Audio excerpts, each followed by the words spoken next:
ابھی حضرت حمزہ رضی اللہ عنہ نے رسول اللہ صلی اللہ علیہ وسلم کی زبان سے مکمل پیغام سنا بھی نہیں تھا، لیکن محبت میں، جس کو آپ کہتے ہیں فیملی ایلیجنس، بھتیجے کی محبت میں، ابو جہل سے کہا کہ جو وہ کہتا ہے وہی میں کہتا ہوں، جو اس کا دین ہے وہی میرا دین ہے.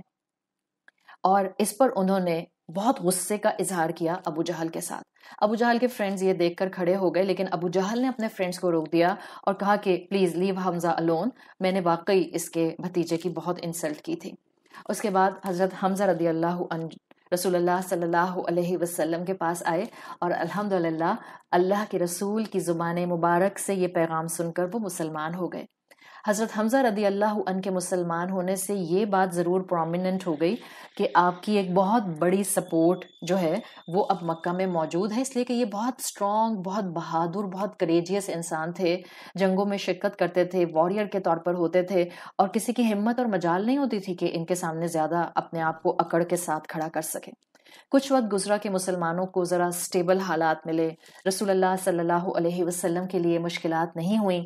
پھر قریش کے لیڈرز نے جب یہ فلو دیکھا کہ آہستہ آہستہ لوگ مسلمان ہو رہے ہیں، وہ آپ کے چچا ابو طالب کے پاس آئے اور ان سے کہا کہ جا کر اپنے بھتیجے سے کہیے کہ جو بھی ہے، جو بھی کرنا چاہتا ہے خاموشی سے کرتا رہے، ہم کچھ نہیں کہیں گے، لیکن ہمارے آئیڈلز کو کچھ نہیں کہے. ابو طالب جو تھے وہ اس پر خاموش رہے. تھوڑے دن کے بعد پھر قریش کے لیڈرز ابو طالب کے پاس آئے اور اب کی دفعہ انہوں نے کہا کہ دیکھیں، آپ اور آپ کے بھتیجے کے ساتھ اب ہم جنگ شروع کر دیں گے، لڑائی شروع کر دیں گے، اگر آپ کا بھتیجا اس سب کو کرنے سے باز نہیں آیا جو وہ کرتا ہے، ہمارے آئیڈلز کو برا بھلا کہتا ہے. اب یہ سن کر ابو طالب پریشان ہو گئے، اس لیے کہ وہ نہیں چاہتے تھے کہ انڈر ہز نوز ان کا قبیلہ آپس میں سول وار شروع کر دے. یہ اس واقعے کے بعد وہ رسول اللہ صلی اللہ علیہ وسلم کے پاس آئے اور اللہ کے رسول صلی اللہ علیہ وسلم سے کہا کہ دیکھو، مجھ پر اتنا بوجھ ڈالو جتنا میں برداشت کر سکتا ہوں. یہ تمہارا دین اس طرح سے آگے پہنچانا، یہ اب آپس میں کمیونٹی میں ڈسٹربنس کریٹ کر رہا ہے. رسول اللہ صلی اللہ علیہ وسلم کو محسوس ہوا کہ جیسے اب ان کے چچا ان کا ساتھ چھوڑ جائیں گے جو اب تک انہوں نے ان کو سپورٹ دی ہے. لیکن اللہ کے رسول صلی اللہ علیہ وسلم نے دین پر استقامت اختیار کی. 3 سال ہو گئے تھے، قرآن نازل ہو رہا تھا، اللہ کا کلام آپ اپنے قلب پر نازل ہوتا ہوا نہ صرف محسوس کرتے تھے، نہ صرف آپ کو یاد رہتا تھا، نہ صرف آپ رب کے حضور نمازیں پڑھتے تھے، بلکہ الحمدللہ صحابہ کو سکھاتے تھے، صحابہ کے ساتھ مل کر نمازیں پڑھا کرتے تھے. 3 سال کا عرصہ کافی ہوتا ہے استقامت اختیار کرنے کے لیے. We have a rule and we have a principle from سیرہ at this point. 3 سال تک رسول اللہ صلی اللہ علیہ وسلم کے اندر کسی قسم کا شک شبہ نہیں تھا. جو غار حرا میں ہلکا سا ڈاؤٹ ہوا تھا، جو غار حرا سے حضرت خدیجہ رضی اللہ عنہا کے پاس آنے تک شک ہوا تھا، جو شک ہوا تھا جب ایک سلسلہ وحی کا رک گیا تھا، اب بائی دا ٹائم جب 3 سال گزر گئے، آپ صلی اللہ علیہ وسلم کو بھرپور کنوکشن تھا کہ جو اللہ کا پیغام آ رہا ہے وہ ہی حق ہے. ہمارے لیے بھی سبق ہے. اگر ہم 3 سال سے قرآن سے جڑے ہیں،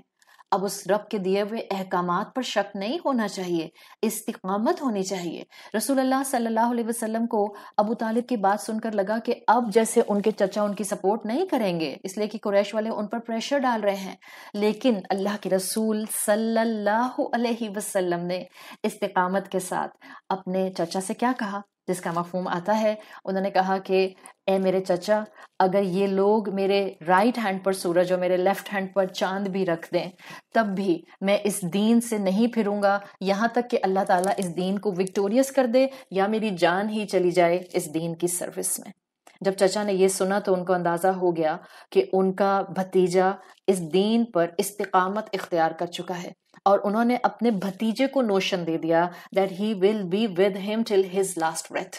اور انہوں نے واقعتاً یہ کر کے دکھایا کہ پھر اپنی زندگی کے آخری سانس تک رسول اللہ صلی اللہ علیہ وسلم کو سپورٹ کیا. اس واقعے کے بعد بھی کئی مرتبہ قریش کے لیڈر حضرت ابو طالب کے پاس آتے رہے اور ان سے کہتے رہے کہ اپنے بھتیجے کو پریشرائز کیجئے، لیکن اب ابو طالب نے اپنے بھتیجے سے کچھ بھی نہیں کہا. اور اسی طرح سے انہوں نے یہ سلسلہ جاری رکھا. رسول اللہ صلی اللہ علیہ وسلم کی استقامت تھی تو کیسے ہو سکتا تھا کہ آپ کے صحابہ کرام استقامت نہ دکھاتے؟ کیسے ہو سکتا تھا کہ ہمارے لیے رول ماڈل پر رول ماڈل بہترین طریقے سے بنتے نہ چلے جاتے؟ جہاں رسول اللہ صلی اللہ علیہ وسلم نے استقامت اختیار کی، وہاں ہر صحابی رسول صلی اللہ علیہ وسلم نے استقامت اختیار کی. قریش کا زور چلتا تھا، قریش کی پرسیکویشن بڑھتی تھی ان ویک مسلمانوں کے اوپر جو کہ طبقات میں، اسٹریٹا میں، فائنینشیل پوزیشن میں، کسی فیملی پوزیشن میں، ٹرائبل پوزیشن میں کمزور ہوتے تھے، اور وہ اکثر و بیشتر ان کمزور مسلمانوں کے اوپر نہ صرف وربل پرسیکویشن بلکہ فزیکل پرسیکویشن بھی کیا کرتے تھے. ہم نے بات کی تھی کہ حضرت بلال ابن رباح حضرت ابو بکر صدیق رضی اللہ عنہ کی دعوت کے اوپر، اس انسینٹیو پر مسلمان ہونے کی طرف بڑھے تھے. جیسے اسلام اور مسلمان اور پیغام رسول صلی اللہ علیہ وسلم بڑھتا گیا، جیسے استقامت محمد صلی اللہ علیہ وسلم بڑھتی گئی، ویسے اور جو ساتھ آپ کے صحابہ تھے ان میں بھی ہمت آتی گئی. حضرت بلال رضی اللہ عنہ اور ان جیسے وہ غلام جو رسول اللہ کے پیغام پر لبیک کہہ چکے تھے، ان کے مالک جو کہ نان مسلم تھے، قریش تھے، اور ابھی تک اسلام کی دعوت کا رخ نہیں کیا تھا، انہوں نے مسلمانوں پر ظلم بڑھا دیے. امیہ بن خلف جو کہ بلال ابن رباح کا مالک تھا، وہ ان کے گلے میں رسی ڈال کر ان کو پیٹ کے بل لٹا کر مکہ کی پتھریلی ریتیلی زمین کے اوپر بہت دیر تک گھسیٹا کرتا تھا، اور جب خود تھک جایا کرتا تھا تو نوجوانوں کے حوالے یہ رسی کر دیا کرتا تھا. اللہ تعالیٰ نے بلال ابن رباح کی مشکل آسان کی، اور حضرت ابو بکر صدیق رضی اللہ عنہ نے امیہ بن خلف سے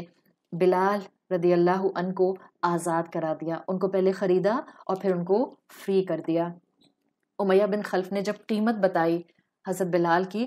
حضرت ابو بکر نے ادا کر دی، اور امیہ بن خلف کو حیرت ہوئی کہ اتنے کمزور غلام کے لیے اتنی بھاری بھرکم قیمت ادا کر رہے ہیں. وہ جانتا نہیں تھا کہ حضرت ابو بکر اصل میں جو قیمت ادا کر رہے ہیں وہی تو اصل ویلتھ ہے، جو کہ ان کی اپنی ہے، جو کہ جمع ہو رہی ہے، جو آخرت کی کرنسی بن رہی ہے، جو ان کے کام آئے گی. تو یہ وہ سلسلہ تھا، یہ وہ ٹائم پیریڈ تھا جہاں رسول اللہ صلی اللہ علیہ وسلم کا محبتوں کا امتحان ہوا، خاندان کا امتحان ہوا، تو اللہ کے رسول کے صحابہ کا بھی ہر طرح سے امتحان لیا گیا، لیکن انہوں نے استقامت شو کی. ہمارے لیے آج کے اس لیسن سے سبق یہ ہے کہ جہاں ہمارے رسول صلی اللہ علیہ وسلم نے اپنی زندگی کے ہر دور میں اسلام کو سمجھنے کے بعد یقین کی دولت کو سمیٹا ہے،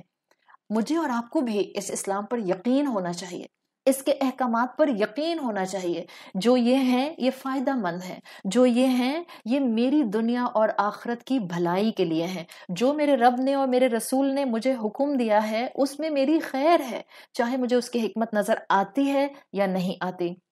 اور یہ بات بھی اس پیریڈ آف سیرت رسول صلی اللہ علیہ وسلم سے واضح ہوتا ہے کہ ہم آزمائے جائیں گے، ہم اپنوں سے آزمائے جائیں گے، ہم پر اپنوں کی آزمائش آئے گی. کبھی آپ کے اپنے آپ کو ہرٹ کریں گے، کبھی آپ کے اپنے آپ کی ایکسپیکٹیشنز پر پورا نہیں اتریں گے، کبھی آپ کے اپنے آپ کو وہ تکلیف دے جائیں گے کہ زندگی بھر آپ کے دل پر ایک زخم رہ جائے گا.